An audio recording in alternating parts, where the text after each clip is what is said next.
এই New Zealand series থেকেই বাংলাদেশ হয়তোবা দল সাজানোর একটা ক্ষেত্র তৈরি করার চেষ্টা করবে। নিউজিল্যান্ডের বিপক্ষে বাংলাদেশের দ্বিপাক্ষিক সিরিজ নয়, বাংলাদেশের আগামীতে যে কয়টা ওডিআই সিরিজ আছে এর সবগুলো আপনি ধরে নেবেন ওয়ানডে ওয়ার্ল্ড কাপের প্রস্তুতিমূলক সিরিজ। প্রস্তুতিমূলক বলতে আমি জিতবো না, শুধু প্রস্তুতি নিয়ে যাব, আই ডোন্ট মিন ইট। বাংলাদেশের যেমন জয়ের তারা থাকবে, জেতার দৃঢ় সংকল্প থাকতে হবে, জিততে হবে। Lily ultra soft serum gel, যা গভীর থেকে স্কিনে দেয় 3 গুণ সিরাম হাইড্রেশন। সিরাম জেল হাইড্রেশনে ব্রাইট থাকো সব সিজনে। যেটা শুরুতে বলে নিয়েছি আমি, যে রেটিং বাড়ানোর জন্য, র্যাঙ্কিংটা উন্নত করার জন্য বাংলাদেশের সামনের সিরিজগুলো জেতা খুব জরুরি। পাশাপাশি টিম বাংলাদেশকে ওয়ানডে ওয়ার্ল্ড কাপে প্রস্তুত করতে হলে এই সিরিজগুলো থেকেই একটা প্রবাবল কম্বিনেশন তৈরি করতে হবে। আপনি 15 জন 16 জন প্লেয়ার নিয়ে রাখলেন, কিন্তু শুধু ঘুরে ফিরে 10-11 জনকেই আপনি চান্স দিলেন, বাকি 4 জন সম্পর্কে ধারণা নিলেন না, ব্যাকআপ পারফর্মার আপনি ক্রিয়েট করলেন না। দ্যাট ইজ 2 জন ওপেনার আছে, 3 নাম্বার ওপেনার কে হতে পারেন, আপনার প্রবাবল একটা অপশন আপনি রাখলেন না। সেই জায়গাটাতে কি নিচ থেকে কাউকে ওপরে টেনে তুলে বিকল্প ওপেনার হিসেবে গড়ে তোলা যায় কি না? মিডল অর্ডারে ধরেন যেমন লিটন দাস আছেন, তৌহিদ হৃদয় আছেন, অধিনায়ক মিরাজকে কোথায় খেলানো হবে? সৌম্য সরকার এখন পর্যন্ত কিন্তু পাকিস্তানের সঙ্গে একটি ম্যাচেও চান্স পাননি। এই যে বিষয়গুলো, এই বিষয়গুলো নিয়েই আজকে কথা হয়েছে, গতকালকে কোচ কথা বলেছেন।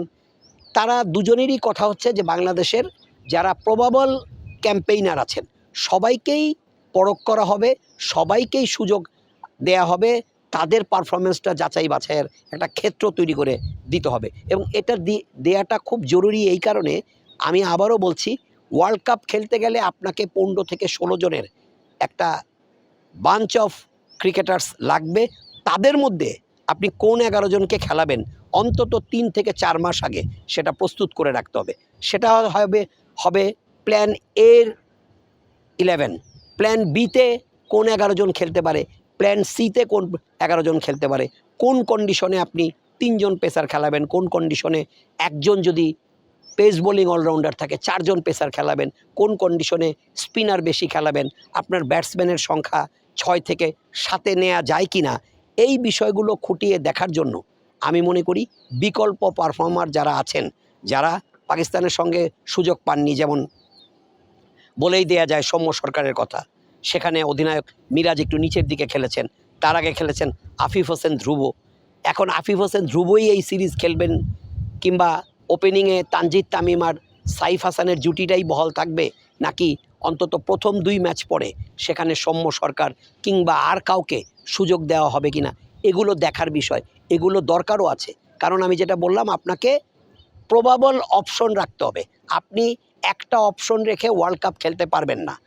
আপনি যদি সেই পথে হাঁটেন তাহলে অবশ্যম্ভাবী আপনি ভুল পথে হাঁটবেন এবং ভুল করবেন। কারণ ওয়ার্ল্ড কাপ একটা বিশাল একটা ক্রিকেটের যজ্ঞ, সেখানে এক এক মাঠে খেলা। সাউথ আফ্রিকায় আমি 2003 সালে ওয়ার্ল্ড কাপ কভার করতে গিয়েছিলাম, তখন আমি দৈনিক জনকণ্ঠের হয়ে কাজ করি। সাউথ আফ্রিকার সব ভেন্যুই কম বেশি একটু ফার্স্ট অ্যান্ড বাউন্সি উইকেটে হয়, তারপরেও কোনো উইকেটে কিন্তু একটু টার্নও আছে। কাজেই আপনার রেস্ট অফ দ্য প্লেয়ারদেরকেও সুযোগ দিয়ে তাদেরকে তৈরি করতে হবে, তাদেরকে তৈরি করার মতো সুযোগ দিতে হবে, তৈরি হবার ক্ষেত্র তৈরি করে দিতে হবে।